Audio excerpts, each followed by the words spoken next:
शाहराहों पर जाए हादसे से तबाहशुदा गाड़ियों को हटाने के लिए कौमी शाहराहों पर सड़क हादसे के मुतासरीन की मदद करना।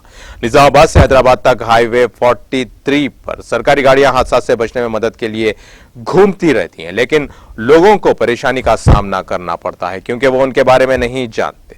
एक करीब मिस नदी पेट मंडल सीएच कोंडूर एमपीटीसी राजू इतवार को हैदराबाद जा रहे थे कि डिग्गी हाईवे पर चलते हुए आगे का टायर फट गया।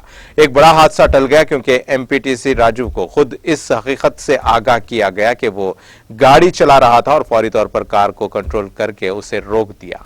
एक राहगीर ने गाड़ी का टायर बदलते हुए 1033 पर कॉल की और 5 मिनट के अंदर नेशनल हाईवे अथॉरिटी की रेस्क्यू गाड़ी से रवि और उसके साथी वहां पहुंचे और कार को ठीक किया।